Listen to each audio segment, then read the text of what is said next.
De Yucapuca partió el general, lo acompañaba su estado mayor. Se vio obligado por el frío intenso a dirigirse a San Rafael. Llegó a la casa de Blanca Arauz, telegrafista del pueblo aquel.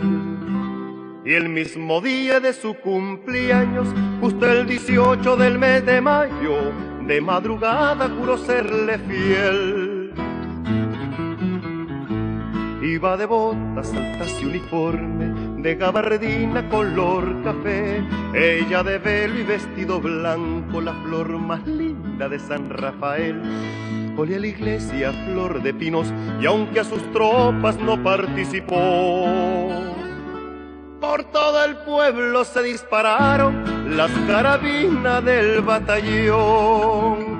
2 días después tuvo que partir hacia la Segovia, donde se internó. Blanca se quedó, era su deber, pero todo su amor siempre se fue con él.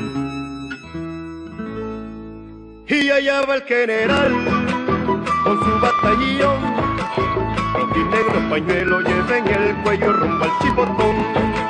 Y allá va el general bajando Estelí, patria guardia del campesino del Huihuilí. Y allá va el general con su decisión, con los hombres valientes de Nicaragua de Nicaragua. Ekingo diogu gaurko hitzaldi eskume honi, eta ezer baino lehen neurri etorrea egin nahi nion Nikaragako enbajadorari, gurekin kontaktatu zuen orain egun batzuk, interesa zukatelako Sandinoren heriotzaren urteurrena dela da, eta interesa zukaten Ladiora etortzeko, hain zuzen ere, Sandinorekin oso harreman berezi zuen Ramon de Esturbiluteren familiari agur bat eta besarka bat ekartzeko, ezta? Eta hori dela eta buratu zitzaigun, elkartzea guztiok, baitugu gure udalbatzaren ordezkari batzuk, alderdi desberdinetakoak, eta baita Nikaraguarekin nolabeteko lotura eduki duten bolondreskoak, bertara joandakoak, eta suposatzen dutan barako espiritzia eta rutxapen polita dituzten. Besterik gabe, nire isilduko naiz, gainera segurukako batean, eta ongi etorri egin diote Carlosi eta ekingo dugu omenaldi. Decía en euskera que estoy contento porque nos llamó hace unos días de la Embajada de Nicaragua que querían hacer un pequeño homenaje a la figura de Ramón Velostigoetia, que tuvo una relación especial con Sandino en su época, no me dedicaré a contar, que para eso están aquí los protagonistas, y quisiera dar la bienvenida a Carlos, el embajador de Nicaragua, y a todos vosotros que los presentes son, excepto algunos que somos simplemente, que pertenecemos a la corporación municipal actual, el resto de invitados son personas que han tenido alguna relación con Nicaragua, que han ido como voluntarios y que han trabajado estrechamente con vosotros. Entonces me imagino que estar aquí pues, les servirá un poco de recuerdo y por nuestra parte también agradecimiento por haber llegado a nuestra comarca, haberla llevado hasta allí con su trabajo. Y sin más, sí voy a ofrecerle a Carlos un presente de parte de toda la Corporación Municipal de Laudio, que se lleva a la embajada, que igual lo abro por donde se tiene que abrir. Se trata de una maquila, pequeña, una maquila que es el símbolo de mando de Euskal Herria, la maquila de alcalde o de gobernador y demás.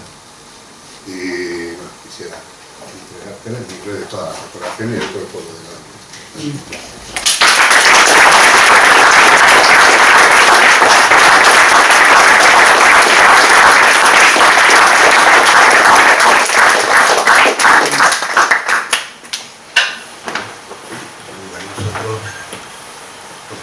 El protocolo, queremos hacerle entrega al alcalde de unos elementos simbólicos, además que es identitario de lo que es nuestra Nicaragua, lo que representa nuestra nicaragüenidad en nombre de nuestro gobierno y desde luego en nombre de nuestro pueblo de Nicaragua.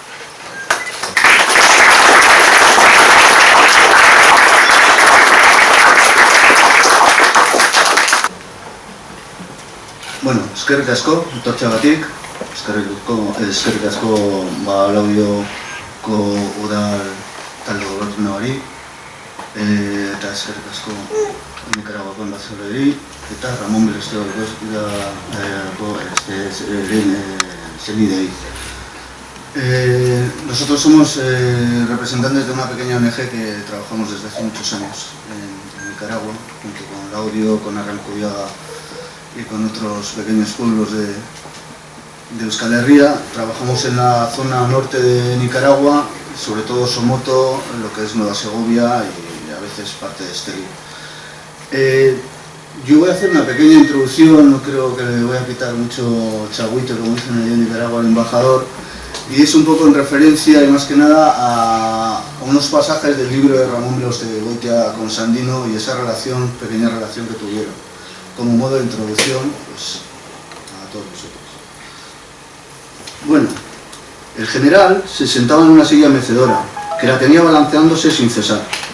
Resaltaban en su cara ovalada pero angulosa cierta especie de asimetría en ambos lados del rostro, que contribuyen, juntamente con las comisuras de sus labios, a dar unas extrañas variaciones a su rostro.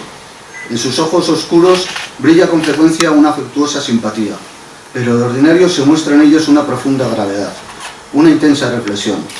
El reposo de sus facciones, la fortaleza de sus mandíbulas, en ángulo bien abierto, confirman la impresión que da su conversación de una voluntad serena y afirmativa.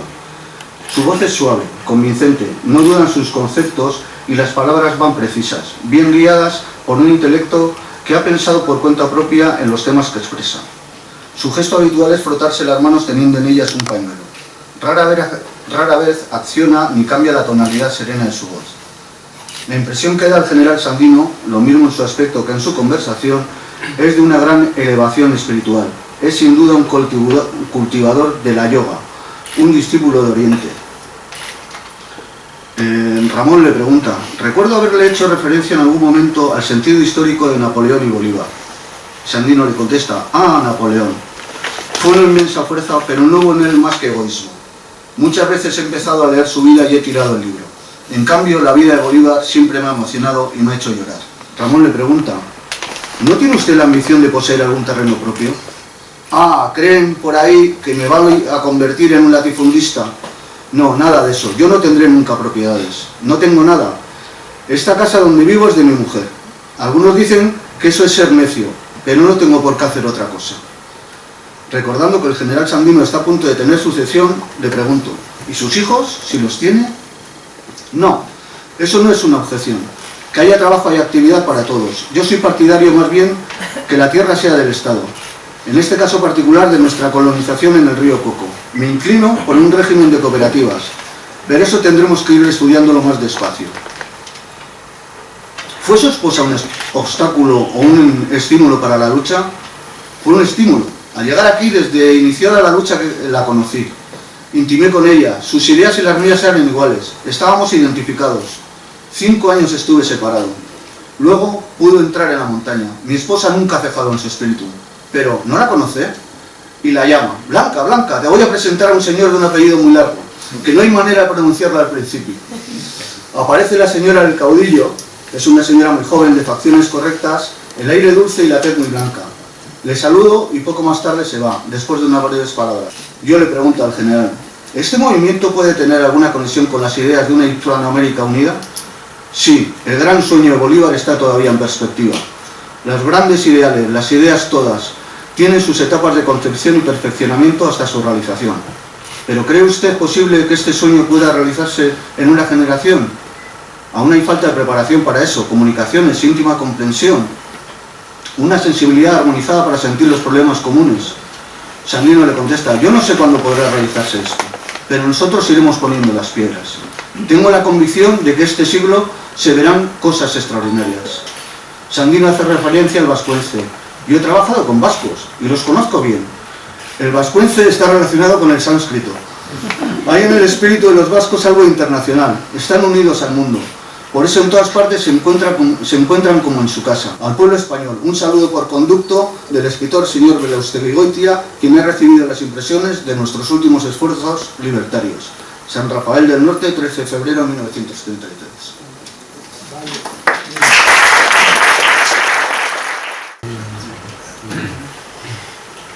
Señor embajador de Nicaragua, alkate jauna, honek gobernuz kanpoko erakundea eta hurbildu zareten guztiei eskerrik asko bihotz-bihotzez.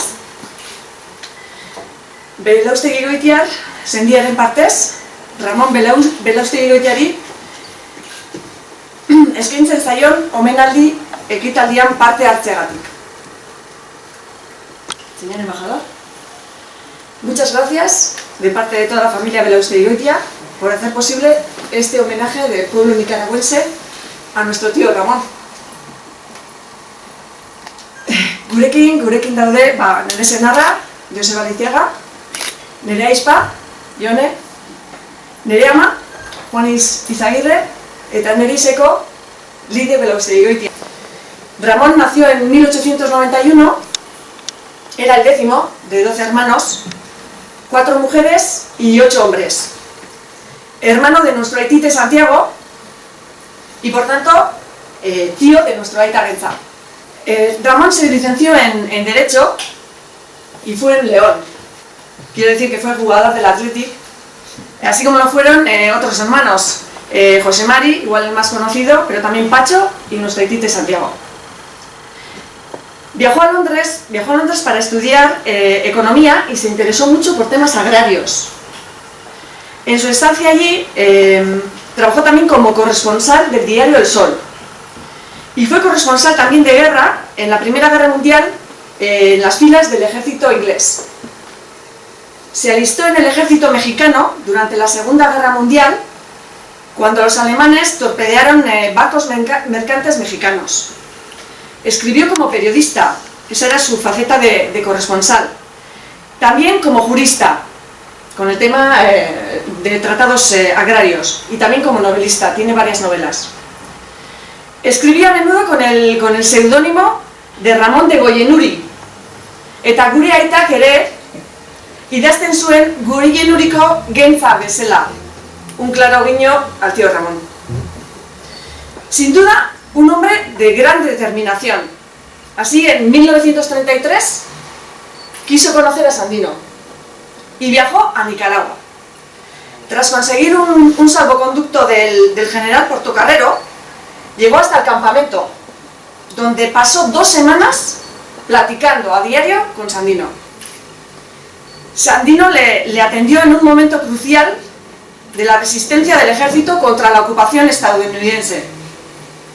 Y bueno, ya hemos escuchado la anécdota de que cuando Sandino le fue a presentar a su esposa, pues le dijo: Blanca, te voy a presentar a un señor de un apellido muy largo que al principio no hay manera de pronunciarlo.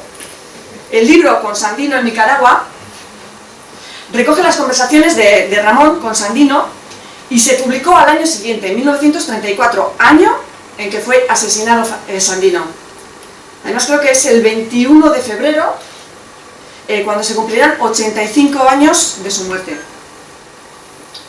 Gure tío Ramón etengabeko bidaiaria zan, eta besteak beste, Txinan, Rusian eta Amerika osoan iparretik egoeraino izan zen. Ramón, bere zahartzaroan ere etorri zen tarteka Laudiera. Bere jaiotetzea zen Belauste etxea.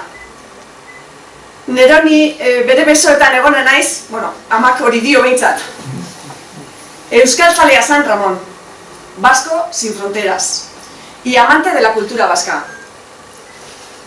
1900 eta 81 hil zen Madrilen, eta Laudioko hilerrian, familiaren panteoian, hilobiretuta dago bere gorpua.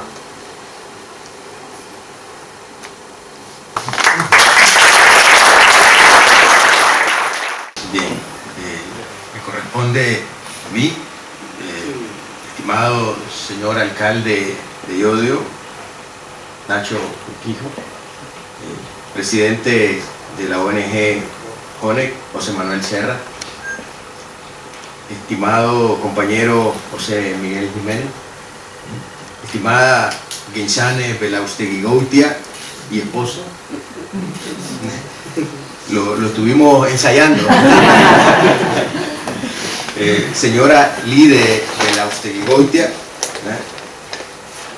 señora madre de Genshane Belaustegui-Goitia, hermanos nicaragüenses sandinistas residentes en esta comunidad, reciban de parte de mi gobierno y del pueblo de Nicaragua el más caluroso abrazo sandinista. Asimismo, reciban también de parte de nuestro pueblo y de la gran familia sandinista el más fraternal saludo y agradecimiento por juntar estas dos historias, ¿no? Por juntar estas dos figuras, la figura de nuestro general Sandino con la figura también del hermano Ramón de Belaustegui-Goitia. Es decir, así se unen los pueblos, ¿no? A través de su historia y a través de sus personajes y de figuras emblemáticas como serán estos dos, ¿no? Que Ramón de Belaustegui-Goitia pudo extraordinariamente entresacar el pensamiento de nuestro general Sandino en su viaje a Nicaragua, del cual procuraremos hablar e interpretar someramente en estas palabras. Gracias nuevamente, señor alcalde, gracias Jones, gracias familia Belaustegui-Goitia, ¿verdad?, por estar el día de hoy aquí presente y rendirle tributo a estos dos grandes personajes de las ideas. Este evento que viene a conmemorar también, decíamos, el 85 aniversario, como bien lo adelantaba Genshane, de la partida física de nuestro héroe nacional, como es Sandino. Nosotros tenemos dos héroes nacionales, uno de ellos es Rubén Darío, que también tiene un vínculo directo, ¿verdad?, con todo el pueblo español, y también, desde luego, Sandino, que va a tener este vínculo directo con el pueblo español, pero directamente, decíamos, con el País Vasco, por su relación en gran medida espiritual, intrínseca, con Ramón de Belaustegui-Goitia. Vamos a dar a conocer un poco cómo Ramón pudo entresacar ese ideario, ¿no?, ese pensamiento de Sandino. Sandino nace en Miquinomo el 18 de mayo de 1895. Era un artesano, un campesino, ¿ya?, un obrero, un mecánico de aviación, pero se declaraba él originario, se declaraba él indígena. Él, al igual que Rubén Darío, ambos, bueno, contaban constantemente, decían, de ese orgullo originario, ¿no?, de los pueblos de nuestra América, de los pueblos de Mesoamérica y en particular de los pueblos de Nicaragua, que eran, pues, los primeros habitantes de esta zona. Él constantemente aludía, decíamos, a esa beta y a esa vena indígena que corría constantemente por su sangre, ¿no? Sandino, nacido y surgido del seno de los oprimidos, como él, una frase que constantemente él la decía, bueno, yo tengo el orgullo de haber nacido, decía, del seno de los oprimidos, estableció no solo una lucha de resistencia al imperialismo, colonialismo, en el primer tercio del siglo XX, sino que propuso la conformación de una nueva Nicaragua, así como la creación de políticas que desde esa época estimularan un cambio trascendental en nuestra patria. A saber, nos estamos refiriendo a cooperativas, a modelos diversos de educación e inclusión de toda la territorialidad y el reconocimiento de sujetos que él denominaba sujetos postergados. Sandino utilizaba constantemente el término postergados y oprimidos. Era en gran medida para él los sujetos que su revolución, que lo va a decir también en algún momento, que su revolución, luego de ser una revolución con las armas militares, decía, tenía que convertirse en una revolución política y social. Literalmente lo va a decir. Entonces él decía que esos eran los sujetos que debían de ser reivindicados por esta revolución.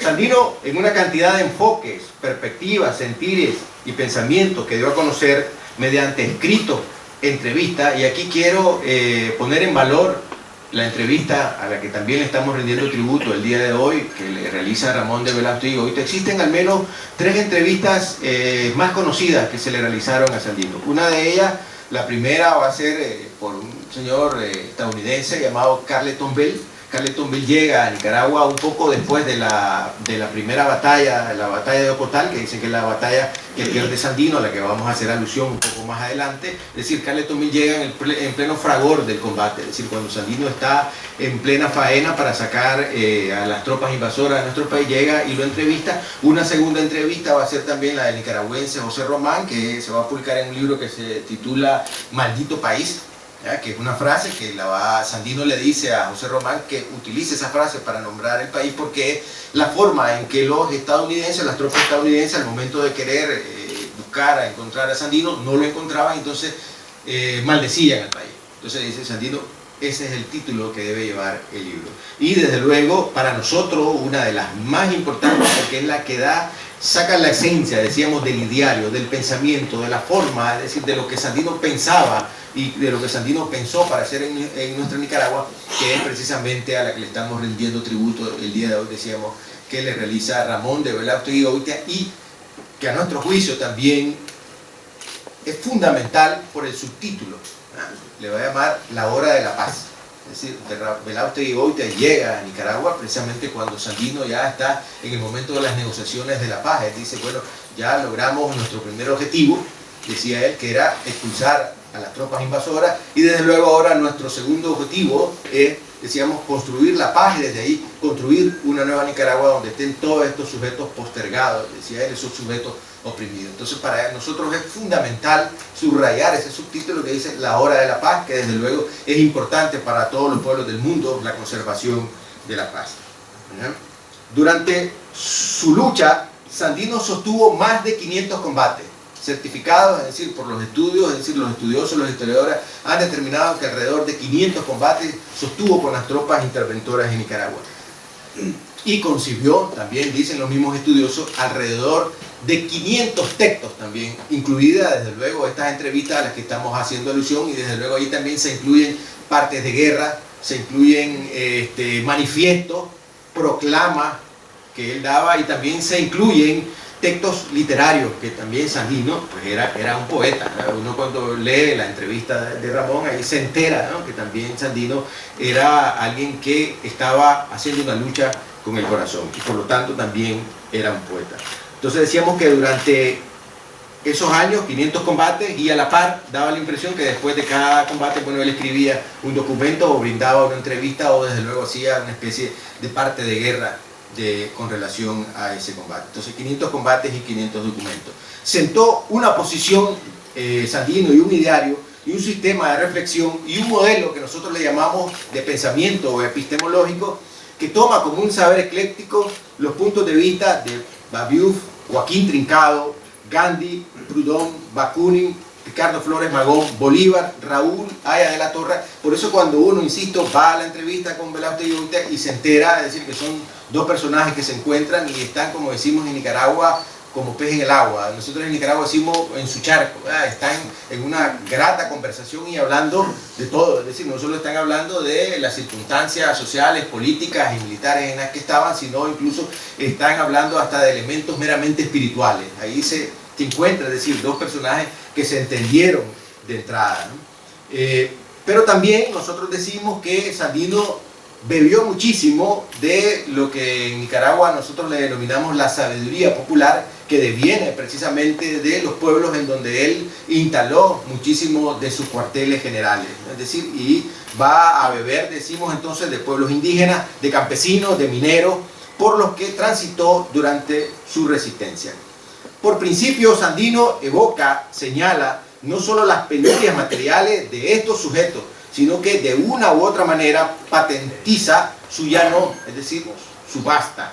En términos de resistencia, pues habla desde la zona, desde el espacio del explotado, del desposeído. Su punto de hablada, o lo que los expertos llaman su locus de enunciación, interpela de forma directa a los explotadores y confiere palabra y corporalidad a los ninguneados, a los condenados, a los oprimidos, de forma general, postergado, como decía él, adelantándose, lo digo yo, un poco a lo que Frantz Fanon va a conocer como, o va a denominar como condenados de la tierra. Ya Sandino va a hablar de los oprimidos de la tierra y va a hablar también de los postergados de la tierra.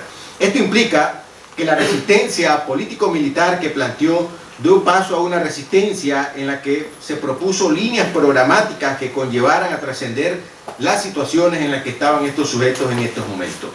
Ubicando nuestras afirmaciones en su más amplia dimensión, podemos argumentar que la resistencia, tanto de su sistema de pensamiento así como su lucha por la paz, perseguía el mejoramiento de las condiciones de vida de los más desposeídos, lo que incluye, decíamos, educación, combate al hambre, combate a la pobreza. Tiene sus más claros vínculos con el proceso liderado por el FSLN desde su fundación hasta los tiempos actuales. Son estos los ideales, las propuestas teóricas y nociones prácticas que acompañan el modelo del Frente Sandinista. Es importante destacar que el propio Ramón va a subtitular, y lo adelantábamos anteriormente, a su libro La Hora de la Paz, aludiendo con ello que este valor supremo era el fin de la lucha del nicaragüense. Su rol de sujeto resistente y constructor de la paz como condición óptima para mejorar el mundo lleva a Sandino a formular planteos como los siguientes. Cita: el gobierno nacional que proclamamos velará por los intereses de los hijos del pueblo. Fin de cita. Afirma en uno de sus escritos más enérgicos, y en esa misma intervención dirá, cita: mi pueblo anhela romper a costa de su propia sangre las ligaduras con las que le han atado los agentes del imperialismo en Nicaragua, y anhela cambiar el régimen oligárquico que pretende regirlo por un gobierno común del pueblo y para el pueblo. Fin de cita. Cuando habla de gobierno común del pueblo y para el pueblo, está interpelando la tradicionalidad de la democracia occidental, y cuando introduce el término común, establece que debe conformarse un gobierno en comunidad, sin que en la misma reflexión dejemos de lado el aspecto de los antagonismos de clases representados en la oligarquía y en el aspecto comunitario que alude en su deliberación.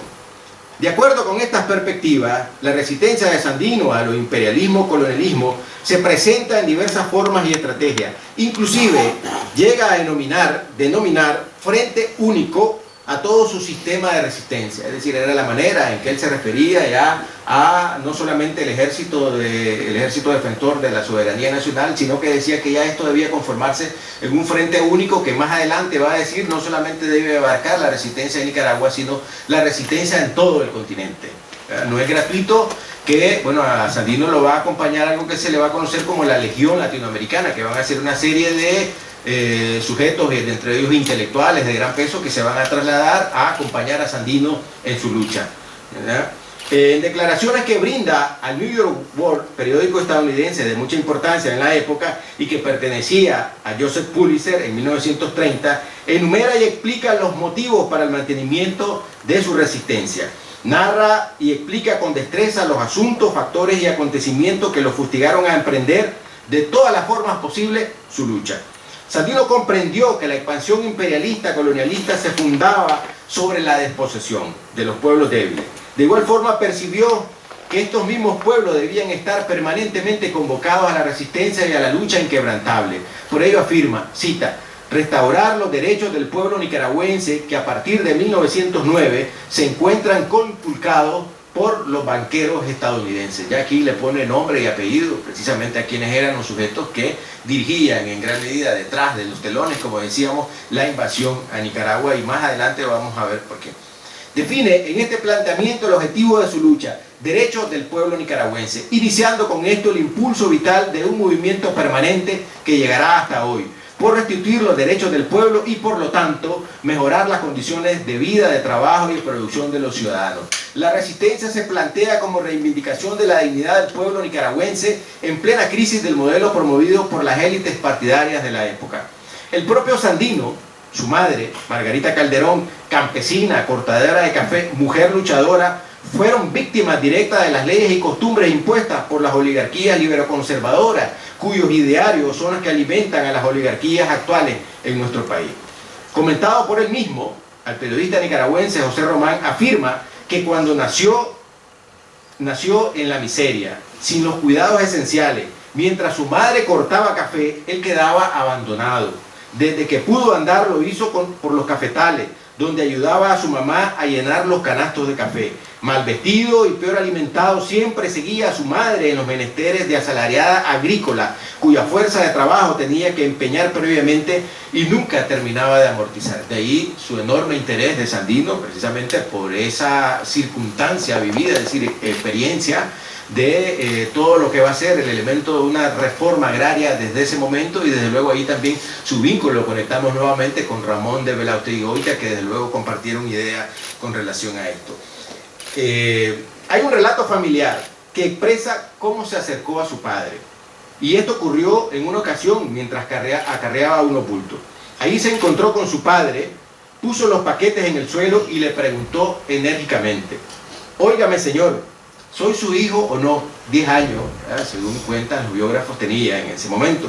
A lo que Gregorio respondió: sí, soy tu padre. Entonces replicó con lágrimas en los ojos: entonces, señor, si yo soy su hijo, ¿por qué no me trata a usted como trata a Sócrates, que era otro hijo de Gregorio, hermano, desde luego, de Sandino, que luego también lo va a acompañar en la lucha a Sandino? A partir de ese día se trasladará a vivir a la casa solariega de la familia Sandino en la esquina diagonal opuesta a la plaza de Niquinomo. En la casa de su padre fue educado. En su temprana edad desarrolló manejo de las propiedades rurales y de los negocios de su padre, y montó su propio negocio como comerciante de grano. Aquí nosotros podemos hacer una reflexión. Bueno, Sandino puede haberse quedado con una vida muy tranquila, ¿eh?, sin aspavientos, sin meterse en dificultades, pero no, es decir, él miró la dificultad colectiva de su pueblo y desde luego abandonó todas esas comodidades que pudo tener para irse a la lucha. El diario La Noticia de Managua, fechado el viernes 24 de junio de 1921, refiere un incidente ocurrido el domingo 19 de junio entre dos jóvenes de la población de Niquinomo, a la hora en que se celebraba el rosario en el templo parroquial. Uno de esos jóvenes era Sandino. Luego de ese incidente viaja fuera de Niquinomo, primero y luego fuera del país. Se incorpora temporalmente a la compañía Bácaro Broter, un complejo agrícola de la costa norte de Honduras. Después se trasladó a Puerto Barrios, Guatemala, para trabajar en la United Fruit Company. El mismo año se fue a México, donde ya habían transcurrido alrededor de 13 años de la revolución, y permaneció en el sitio durante 3 años. En 1926 Sandino renunció a la Huasteca Petroleum Company. Aquí hay una anécdota también, ¿verdad?, que es verificada. Bueno, Sandino se lleva sus ahorros que había tenido como mecánico de aviación, que tenía un buen salario en ese momento, y esos ahorros son en gran medida la primera financiación, digamos, para su guerrilla. Es decir, de su propio pecunio él va a tomar y va a comprar en ese momento armamento para organizar a su ejército defensor de la soberanía nacional. Dice él: aceptada mi renuncia el 15 de mayo, llegué a Nicaragua el 1 de junio, no obstante que dicho movimiento revolucionario había sido sofocado por los vendepatrias Díaz y Chamorro, no perdí la esperanza de cooperar al sostenimiento de la independencia de mi patria, seriamente amenazada, ayer como hoy, dice él, por los banqueros de Wall Street. Así escribió el inicio de su gesta en Nicaragua, en un texto denominado A la raza latinoamericana, publicado en Madrid. Funda su movimiento para combatir la imposición de una clasificación racial étnica de la población del mundo, y de esta forma deshacer ese patrón de poder que ha operado en cada uno de los planos, ámbitos y dimensiones materiales y subjetivas de la existencia cotidiana y a escala social en nuestras sociedades. En un mensaje emitido al Congreso Estudiantil Mexicano en 1930 dirá, cita: que el imperialismo reviste aspectos diferentes en las contradicciones a que lleva su propia organización, basada en la explotación de los países coloniales, y que cuenta para su explotación con algunos gobiernos de tales países, y por lo que respecta a la América Latina, con la abyección de muchos gobiernos. En esta intervención nos exhorta a pensar el colonialismo e imperialismo como magnitudes sustanciales de la explotación y empobrecimiento de los países, al igual que advierte del contubernio de los gobiernos de tales países. Sandino no solo explica el colonialismo e imperialismo, sino que desviste a los vasallos internos. No es esto capitalismo, colonialismo interno, o vasallaje, sumisión, dependencia de las élites nacionales al centro de poder. Pensemos en ello desde la óptica en que nacionales colaboran para el sometimiento de otros nacionales y a partir de ahí construir un proceso de entrega componenda que desemboque en un aprovechamiento y conveniencia de las circunstancias de usufructo y expolio. En otro documento dirá también, cita, todo gobierno impuesto por un poder extraño velará por los intereses del poder que lo impuso y nunca por los intereses colectivos de los hijos del país. Fin de cita. Somete al imperialismo, colonialismo, capitalismo y al interno a un inexorable juicio en el cual reseña las formas de sometimiento, subalternización que nuestros pueblos han sufrido durante los siglos de constitución de sus sociedades y ciudadanía.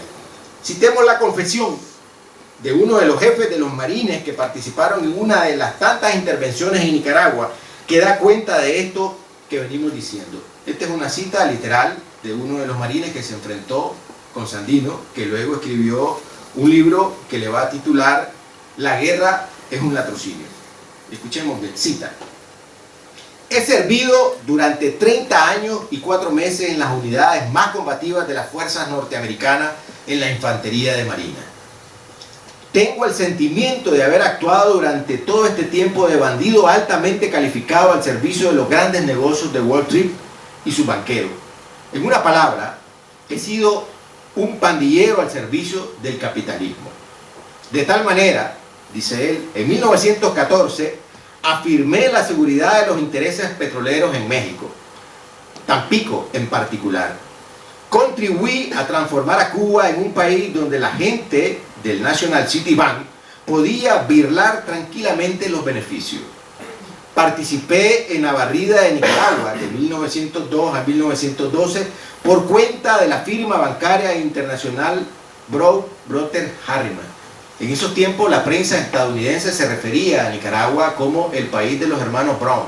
Cuando hacía alusión a nuestro país, se refería de esa manera, es decir, en los tiempos en que estos señores habían enviado, y lo está diciendo uno de los que va a participar ahí, a invadir nuestro país. Eso fue antes de la lucha de Sandino.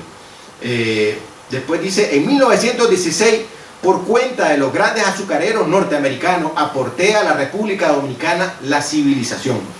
En 1923 enderecé, dice, los asuntos en Honduras en interés de las compañías fruteras norteamericanas.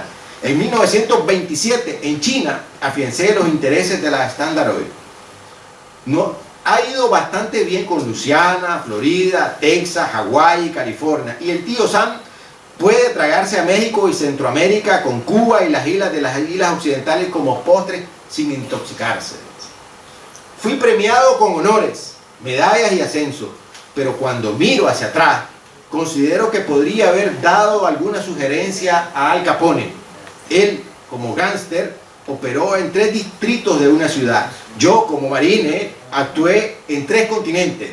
El problema es que cuando el dólar estadounidense gana apenas el 6%, aquí se ponen impacientes y van al extranjero para ganarse el 100%. La bandera sigue al dólar y los soldados siguen a la bandera. Fin de cita. Esto lo dice Emile Butler, La guerra es un latrocinio. Leemos aquí no solo la trayectoria del imperialismo, colonialismo, capitalismo en nuestro continente, sino sus mecanismos perversos para evitar la unidad de los pueblos de nuestra América, que no les permite conseguir su propio desarrollo. Es la aplicación de lo que un autor como David Harvey llama desposesión. ¿Acaso no hay aquí una aproximación clara a acontecimientos recientes, actuales, sucedidos en nuestros territorios, relacionados con procesos de unidad e integración? Sandino, al igual que el poeta Rubén Darío, alertaron a las futuras generaciones de nuestros pueblos. De esto derivamos que la resistencia en contra del imperialismo-colonialismo planteada por Sandino desde todos los ángulos es una fuente importante para comprender el discurso nuestroamericanista que tiene su origen en esa época y que nos llega hasta hoy, puesto que tanto en la resistencia como en los planteos de la misma se encuentra una variedad de símbolos, imágenes, ideas y discursos de una identidad que tiene como contraparte indispensable para su definición la crítica y resistencia al imperialismo. Mediante sus documentos y lucha, Sandino proyecta una reflexión de inscripciones ideológicas y posiciones filosóficas sociales de compleja articulación en la que una perspectiva política nuestroamericana de clase e identidad, a veces de raza, es dinamizada a partir de marcos filosóficos populares, idealistas y espirituales.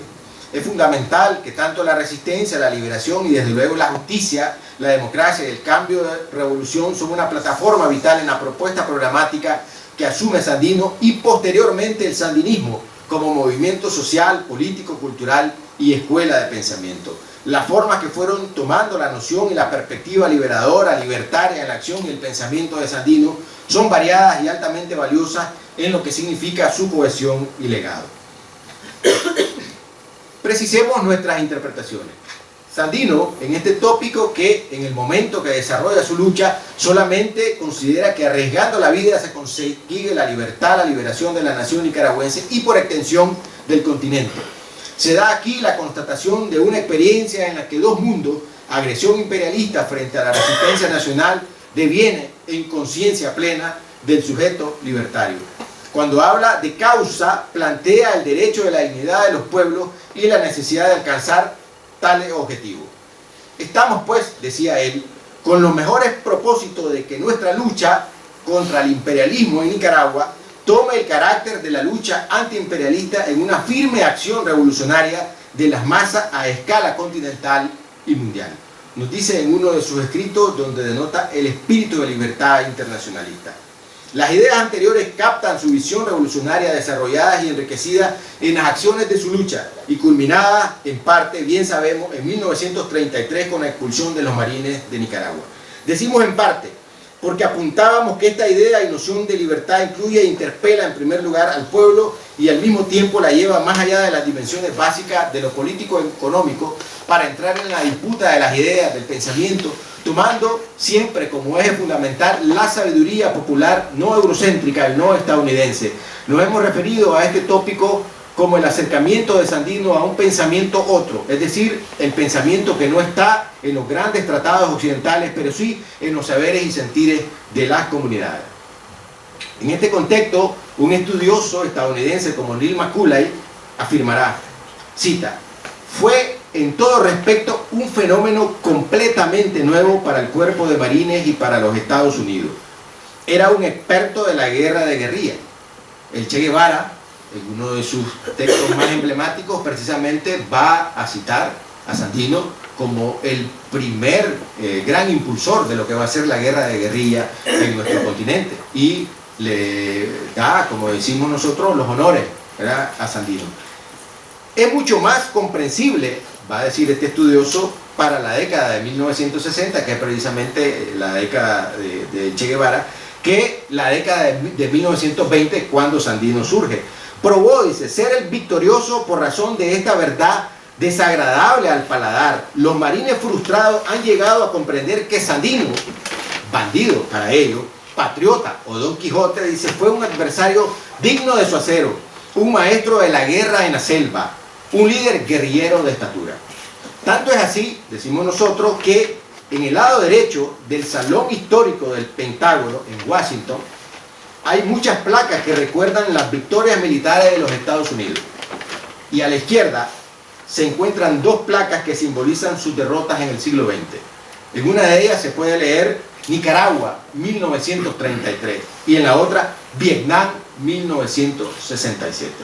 Con esto tratamos de decir que Augusto C. Sandino consiguió derrotar no solo al ejército más poderoso del mundo, sino a capitanes generales de este ejército que habían salido victoriosos de la Primera Guerra Mundial y otros que adquirirán fama durante la Segunda Guerra Mundial, tales como el capitán Hayfield.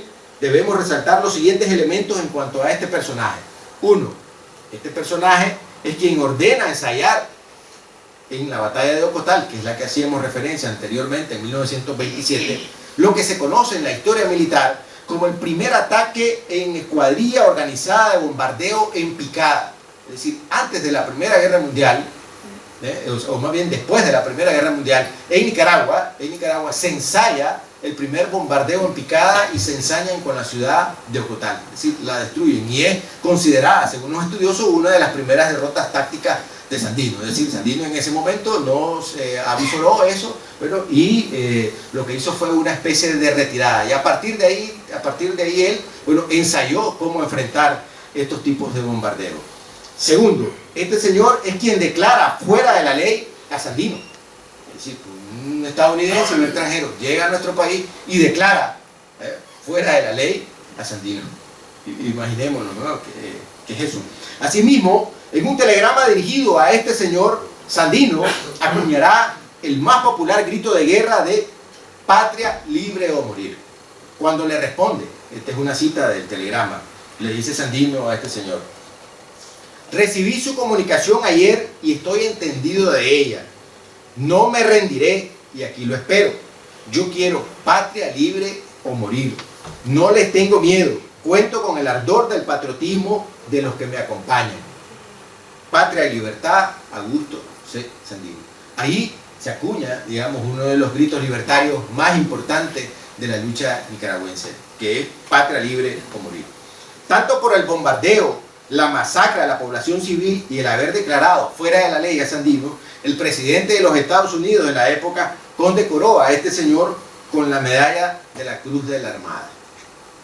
Otro de los derrotados por Sandino fue Julián Latimer y otro fue David F. Seller, que durante 1914 y hasta 1915 se desempeñó como oficial ejecutivo del acorazado Arkansas y luego comandó a los cruceros Birmingham y Salem y al acorazado Wisconsin en 1917. Desde 1918 hasta el final de la Primera Guerra Mundial comandó el transporte Agamenón. Seller fue galardonado con la Cruz de la Marina por su servicio durante esta guerra. Otro de los derrotados fue el general de división Logan Phelan, comandante general del Departamento del Pacífico. Sirvió durante la guerra hispanoamericana, que es la guerra que Estados Unidos tuvo contra España, cuando le quitó las últimas colonias que tenía, ¿verdad? Sirvió también en la ocupación de Veracruz en 1914 y en la Primera Guerra Mundial. Estuvo al mando de todas las tropas durante la batalla de Bull, considerada durante la Primera Guerra Mundial como un monumento de batalla estadounidense. Este señor tomó el mando de la Segunda Brigada en Nicaragua. Después de 4 meses fue transferido al Comando de Marines Barrack, Carolina del Sur, cargo que ocupó desde septiembre de 1927 hasta enero de 1928. Luego regresó a Nicaragua y asumió el mando de la brigada por segunda vez, sirviendo ahí hasta marzo de 1929. Para esta segunda gira en Nicaragua, Phelan también fue distinguido con una medalla de servicio distinguido. Bueno, esa era la manera que tenía, desde luego, el gobierno estadounidense de la época para, bueno, moralizar a estos señores que salían derrotados, decíamos, del enfrentamiento con Sandino. Es tal el impacto y la repercusión de la lucha de Sandino en su época, que desde Moscú, en esa época, el Sexto Congreso Mundial envió fraternal saludo a los obreros y campesinos de Nicaragua y al ejército del general Sandino. El primer Congreso Internacional Antiimperialista en Frankfurt, Alemania, adornó su estrado con una bandera de los Estados Unidos capturada por Sandino. Recibió felicitaciones de Nehru, de Kataya Masen y de Madame Sun Yat-sen. En 1928, las tropas de Kuomintang en China entraron victoriosamente en Pekín, llevando en alto un enorme retrato de Sandino, y una división de avanzadilla del ejército se llamaba División Sandino. Asimismo, poemas, ensayos, artículos, reportajes, entrevistas, desde luego, como la en que, insisto, le estamos rindiendo homenaje el día de hoy, obras pictóricas de grandes poetas y artistas en diversos idiomas y traducciones como Henry Barbieux, Gabriela Mistral, Pablo Neruda, Rafael Alberti y otros, circulaban como signo de apoyo y admiración a la gesta del general. Ahora bien, Sandino, cuando aborda en sus reflexiones los principios de libertad y liberación, lo hace desde la estructura dinámica de la realidad y esboza un análisis e interpretación de las fuerzas que intervienen en todo su proceso histórico, a modo de aproximación a una teoría revolucionaria y a los dinamismos del proceso sociopolítico. En sus reflexiones nos dirá: nuestra autonomía absoluta consiste en que ningún poder extraño, ni directa ni indirectamente, tenga que intervenir en nuestros asuntos de nación libre. Nuestra autonomía absoluta consiste en que nuestros gobernantes no se presten a ser manejados como muñecos por los banqueros de Norteamérica. Conseguir esa autonomía absoluta es nuestro deber, y si en sí debemos poner lo mejor de nuestras facultades para que la historia nos califique de hombres dignos de la tierra en que nos tocó nacer para hacerla grande y libre. De igual forma, el poeta nicaragüense Salomón de la Selva, en una certera interpretación de los ideales contenidos en la lucha de Sandino, afirmará: el primero de todos, que la independencia por que lucharon Hidalgo y Martí, que ganaron Bolívar y San Martín, fuese mantenida No importa cuán grande fuese la potencia que la amenazara, cuán tremenda la desventaja de la pelea por defenderlo. Lo que inmediatamente queda claro en esta cita es que resulta imposible separar la lucha por la liberación nacional de Sandino, que se le ha denominado antiimperialista a seca, de los cambios devenidos en la sociedad nicaragüense desde todos los puntos de vista, específicamente los que se vinculan con las luchas mismas, pues Sandino será no solo la guía de los movimientos venideros después de su asesinato, sino quien aportará el sustrato ideológico, el programa político y desde luego las formas y estrategias de su lucha. Veamos. Primero, la ruptura con los partidos tradicionales. Bueno, cuando Sandino se va a la lucha, él se identifica claramente como un liberal, pero más adelante él va a romper directamente con lo que se van a conocer en nuestro país como las paralelas históricas o los partidos tradicionales. Un autor como el mexicano Enrique Camacho va a decir, bueno, que Sandino se va a encargar de fundar en ese momento lo que se conoce como una nueva ideología, que es la ideología sandinista, es decir, la ideología del sandinismo que va a guiar, decíamos, la libertad del pueblo y desde luego las transformaciones en nuestro país. Uno, dice, la ruptura con los partidos tradicionales, la liquidación, por supuesto, en primer lugar, de la dominación extranjera, la apuesta por una reconstrucción del país. No obstante, está claro que antes se debe luchar y liberar a la nación de los invasores extranjeros. Una revolución social, eliminación de los regímenes oligárquicos y de etnoclase, conformando una reorganización de la vida social y de la producción orientada hacia la satisfacción de las necesidades expresadas por las clases explotadas. Unidad de los pueblos de nuestra América, tanto desde la óptica política, económica, social y epistemológica. Por ello también dirá, cita, el ideal de alianza entre los pueblos de nuestra América racial ha sido siempre abrazado por todos los Quijotes que hemos tenido en nuestra América Latina, apóstoles infatigables de las libertades de Latinoamérica, a cuya cabeza va Bolívar y Sandino. La verdadera independencia de Nicaragua derivará de su integración espiritual, económica y política.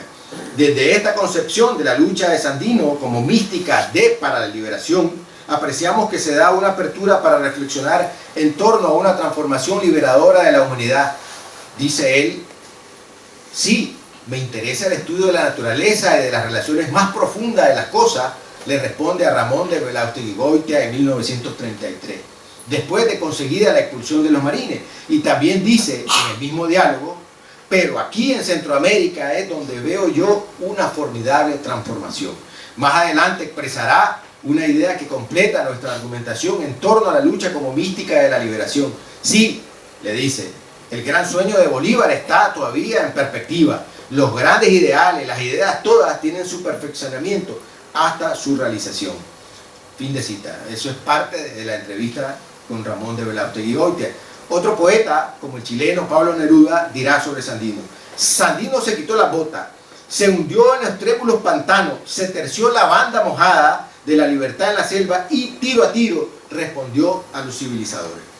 Estos versos de Neruda no solo plasman la noción y libertad de principio, sino también sus sacrificios, sus abnegaciones y desde luego cuando resalta o entre comillas la palabra civilizadores lo hace en sentido de discordancia, de oposición, recogiendo la esencia de eso que hemos llamado lucha o mística de la liberación. A otro periodista que ya mencionaba, como es Carleton Bill, le dirá, nuestro ejército es fiel y experimentado, se compone de trabajadores y campesinos que aman a su país. El mismo Ramón de Belaustegui-Goitia hace alusión a la disciplina del ejército de Sandino. Decía, y de la capacidad que tenían para ir al combate, para ir a la lucha, bueno, y desde luego hacer una vida normal, cotidiana también dentro del campamento, pero decía que le llamaba poderosamente la atención la disciplina y el respeto que le tenían al general Sandino. Enrique Camacho dirá, un hombre con características quijotescas y hasta novelescas de sujeta que alcanza la categoría de héroe mitificado. Una vez más nos demuestra, y en esta ocasión de forma categórica, el cómo se vincula en su pensamiento y acción la disciplina y la mística con la lucha liberacionista.